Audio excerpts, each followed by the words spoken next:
Ethan Hunt, Tom Cruise, The Mummy, Mission Impossible, Rogue Nation and his IMF crew are back for the latest installment in the Mission Impossible franchise. With Tom Cruise, favorite, and writer and director of the last IMF outing, Christopher McQuarrie behind the computer and cameras once again, we're off jet-setting around the world once more. This time, Cruise and co. That's Simon Pegg Terminal, Ready Player One, Ving Rhames Guardians of the Galaxy Volume 2, Mission Impossible, Rogue Nation, Rebecca Ferguson Life, The Greatest Showman and Alec Baldwin The Boss Baby, Still Alice, are on the hunt for some nuclear weapons. Actually, that's not true. It's easy to find the plutonium for the weapons, but Cruise loses it to a gang of mercenaries and has to track it down once more, which brings him face to face with the White Widow, Vanessa Kirby, the Crown TV, Kill Command, who acts as a go-between in matters such as these. The Widow doesn't want money though, good lord no, that would be far too easy. Instead she wants Solomon Lane, Sean Harris 71, Prometheus, who is currently in French custody as he gets passed around country to country whilst they try to make him talk.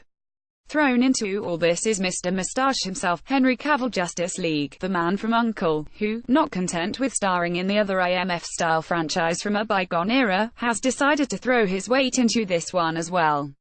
He plays a CIA agent who tags along with the rest of the IMF crew. They have little choice in the matter, to find and bring home the dangerous stuff.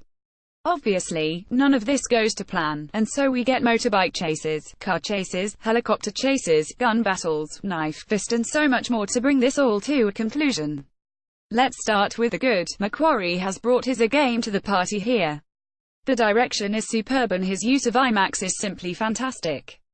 There's shades of James Gunn in Guardians Volume 2, but that's no bad thing. Couple this with some of the action sequences and they pop and leap from the screen in amazing ways. The only way to watch this film is in IMAX 3D, the latter used to great effect, as it makes all the difference. A couple of scenes in particular stand out. The skydiving scene with Cruise and Cavill, the break Solomon Lane free scene in the water is truly wonderful, and the helicopter chase scene, which you may well have seen bits of already. Also, the bathroom fighting scene involving Liang Yang, who is usually a stuntman, is absolutely remarkable. As someone who has been watching martial arts films all his life, Yang is someone who has passed me by, but, my god, that guy can move. He is as quick as they come and some of the moves he pulls are astonishing. I hope we see more of him. The acting is all good, no one stands out like a sore thumb, they all perform their roles admirably. Can't say I'm entirely happy that Rhames and Pegg seem to get pushed to the back more on this one, but I guess you can't have everything. So, that's it then. All good, right, well, I'd love to say yes, but sadly, whilst the directing is wonderful, the action sequences glorious and the acting all good, the story is pure Hollywood action movie circa 1990. We have all the usual clichés, cars as fast as motorbikes in chase sequences, they're not, bad guys get away from bullets at the most opportune moments, despite the good guys managing to kill everyone else with single shots. French police electing to transfer a prisoner in convoy through a tunnel, not sending the motorcycles on ahead, and a classic British transit van with registration plates from I don't know where, but certainly not London, where they are.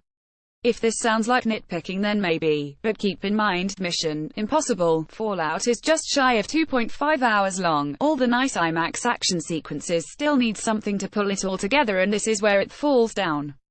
The storyline is so obvious, the double agent is so obvious, the person on the motorbike in black leathers is so obvious, you guess the story before you're an hour in, then you have to wait for the film to catch up for the reveal, which you already know. It's a real shame as everything else is truly wonderful. Mission Impossible Fallout is a visual feast for the eyes, particularly in IMAX.